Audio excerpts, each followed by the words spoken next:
This is an essential lesson. This is something all musicians should learn. We've got the major key, and this is what we're talking about. When you have a major key, you're going to have something called a major scale. We get 7 notes. I like the word notes because if you change the T and the N around, it gives you tones. And that's exactly what it is. It's 7 different tones. The way we label them in music, we label them with alphabet letters. The alphabet letters that we use are A, B, C, D, E, F, and G. That's it, guys. Those notes, those 7 notes, they live within a system of 12 notes. There's actually 12 notes. I think that's fascinating. 12 notes. So that's all we've got. Look at your guitar. You go up here, 0, 12th fret. The double dots mean you're starting again. This is an E, and at the 12th fret, that's an E. So you go 1, 2, 3, 4, 5, 6, 7, 8, 9, 10, 11, 12.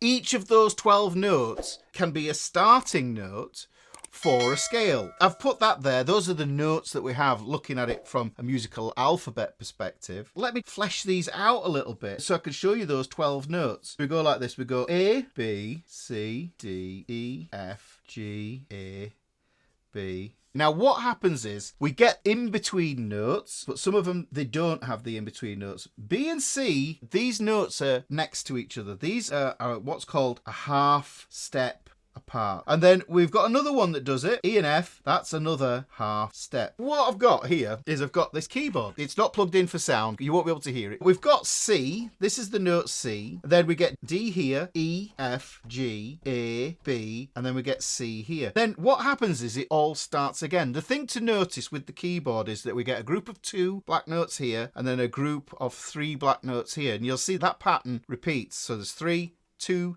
3, 2, 3. That just carries on all the way along. This is like one string on your guitar. And this is the thing with guitar, it's like having 6 keyboards. So the thing that we need to know is where these happen. I said that was a C, this is D, this one here, this note here is E, and then next door to it is F. And I want you to look and you can see there's no key in the middle there. That's where it's missing. Look, E and F next door to each other. So we've got that E, F, then we've got a G here, we've got an A here, and then we get B here. And just to show you that it's repeated, I've used the same colours here. So you can see this is B and C down there, and if we go up that way, it goes up in pitch, and we get B, C this way. Hopefully you can start to see that is called a half step, because it goes up a half of a step. A full step, we go up 2 notes. And on guitar, let me just switch over to guitar, we have E here, and we have that F here.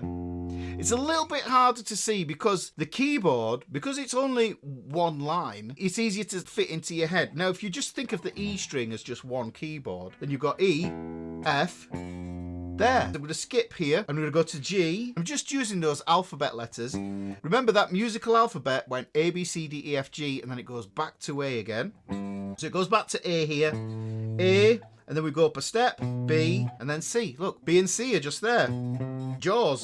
Then we go from the C, we go up a step, which is 2 frets, and we get to D, and then we go up a step, and we get back to E again. And if we're back at E, then you can make the assumption that we're back on F a half step higher. That will carry on as well. Now, the thing is, here, it's easy to see this on the keyboard. You see this is a C here. This note here is a C. This note here has gone up a half step, and this, because it's a black key, this is either a sharp or a flat. So this is going to be a C sharp. If I go from this note, which is a D, and go back, then what happens is it becomes a D flat. So C sharp and D flat are exactly the same thing. And that, I think, is a lot easier to see on the keyboard. This is a guitar channel, but for people out there who want this visual to help understand it, then it's probably going to be useful. Look at this. You could think to yourself, C sharp, D sharp, E, F, F sharp, G sharp, A sharp, or alternatively, B flat, A flat, G flat. There's no F flat because that's really an E. E flat, D flat, we've got the C. 1, 2, 3, 4, 5, 6, 7, 8, 9, 10, 11, 12. 12 notes again. So here, it's a little bit harder for us to see on guitar. There's no black keys, is there? What we've got to do is we've got to know where the natural notes are. And I think it's always easier to know the natural notes first, because what you do is you use that relativity of knowing where you are to find somewhere new. It's always easy to go somewhere new from somewhere you already know. It's like you move to a new neighborhood, you don't know the neighborhood, but you know where your house is, hopefully, because you need to find it again. But then you find the local store, and then you venture out a little bit further. But here on the guitar, we have to just, first I think it's important to plot these out. Each of these notes, like I said at the beginning, of the 12 notes that we have, can be the root note for a major scale. And a major scale can equal a major key. Every note, you've got 12 notes, the tonic of that key can be any of these notes. So you can have an E starting note, E, F. This one here can be F sharp or G flat. We've got a G here. This is A, and this is G here. So this one here, 4th fret on the E string, this could be A flat or it could be G sharp. Now I would go on the side of being an A flat because the key of G sharp, if you try and work that out, it's just a nightmare. It's got double sharps and all sorts of nonsense going on here. Whereas A flat, nice and simple. There's A, there's B. So we've got a B flat there or a key of A sharp, which we don't want A sharp, we want B flat. So we've got A, B, right? And so this is going to be B flat. B, C. Obviously B and C next door to each other, we've already said. There's C, there's D. You could think of it as C sharp, which has got 7 sharps in it, guys. Tracking all those sharps on a piece of music, it's a nightmare. What we want to do is we just want to think of it as being D flat. Nice and easy. So we don't have to get in any perilous territory with that. We've got D here, we've got E here. If we go back half step, we get E flat. You've got these 12 notes on your fretboard. We experience them in a different way to the old keyboard. That's a fret, that would be a fret, that would be a fret, fret, fret, fret, fret, fret, fret, fret, fret, fret, fret. That's a way to have some sort of equivalence with that idea. You can see that in here, A. Now what I'm going to do is I'm going to put that flat key in there. That would be B flat.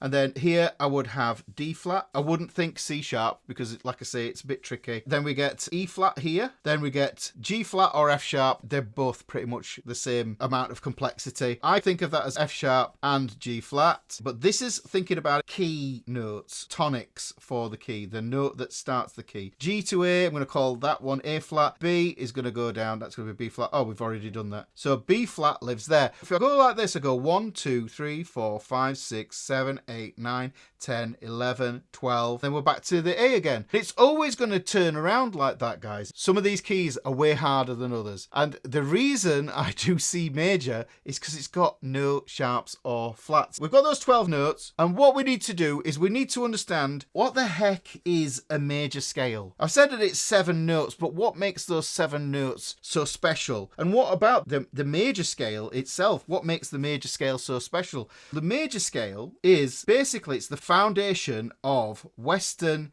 diatonic harmony. So all the songs that you hear on the radio, all the songs you love, most of them use this. So the major scale, well, what makes the major scale so important? And what I'm going to do is I'm going to do it in letters here for people who can't read music, but I'm going to do some bits here for people who do as well. So we've got C, D, E, F, G, A, B, and then we go to C again, right? Out of those 12 notes there, I'm basically selecting that one there. I could have selected any of those other ones there, but that would have extra complications of having to add sharps or flats to make this work. This is why you need to learn key signatures, guys, because if you learn key signatures, then you know which sharps and flats are in there. So we've got C, we've got D, we've got E, we've got F, we've got G, we've got A, we've got B, and then we've got C again. First thing we need to know, the major scale, it has a formula. It goes root, then there's the 3rd, 4th, 5th, 6th, 7th, and then we've got the octave, which is a repeat. But what we need to understand is that in between C and D, that's a step. A step is a whole tone, and this is the structure of the major scale. It never deviates. It's like a jig. It's a standardized set of notes. 1, 2, 3. We've got step, step, half step, step, step, step, half step. It's always that formula. What can be often missed here? It's easier to see with standard notation because we've got the root, we've got the 2nd, 3rd, 4th, 5th, 6th, 7th, and then we're back at the octave. This follows that same pattern. C to D, D to E, that's a step. E to F is a half step. The first notes here, the first 4 here, This is called a tetrachord. I've done a lesson on tetrachords before. The tetrachord is the origin of the circle of fifths. And the tetrachord always goes the same way. It goes step, step, half step. So within that thing of learning whole, whole, half, whole, whole, whole, half, there are two structures you need to know, because that is composed of two tetrachords. 4-note groupings there. What we can do is, if I go from this G to this A, that's a step. From this A to this B, that's a step. And from the B to the C, we get a half step. That's whole step, half step, whole step, half step. And then what happens is, in the middle, there, bridging it, we get a whole step. C, D, E, F. If I put that little line there to split that tetrachord, hopefully you can see, look, step, step, half step, step, step, half step. This here is the root note for this key, the key of C major. The ingredients, if you will, for the key of C major. We harmonize these and we can get all our chords. But if we start from here now, you can see we've got a G, A, B, C, D, E, F, and then we get a G there. I'm going to put another tetrachord in here, but at this time what I'm going to do is ignore this business here, because what's happening is this is the root, this is the second, this is the fourth, this is the fifth, this is the sixth, this is the seventh, this is the octave here. We go up step, step, half step. We're going to still have this same structure under here, guys. Look, we'll put that there. Step, step, half step. This needs to tally for this to become a major scale. In between the fourth and this fifth, we need that to be a step as well. So G, A, B, C. Then we get D, E. That's an F natural. Because we've got a half step in between that E and that F, this doesn't work. We need that to be a whole step. So to do that, we have to raise that F. And that gives us that sharp. Hopefully you see how this works here. I might be frying some of your brains, but this is how the tetrachords work. If I do it here, G, A, B, C, D, E, F, G. I've gone from G to G. Here, there's that bridging step in between the two tetrachords. And then I'm going to invert that. I'm going to go step, half step there. And you can see that what happens is, to make that make sense, we have to put that F sharp in. And that F sharp is where we derive the sharp for our key signature. That is the key signature for G major. The last sharp is a leading note to the tonic. So it goes back to the tonic there. Tetrachords are an amazing thing to really get your brain around. If you carry that all the way around, what you'll end up with is the circle of fifths. So we've got these 12 tones, and each of those tones can become keys.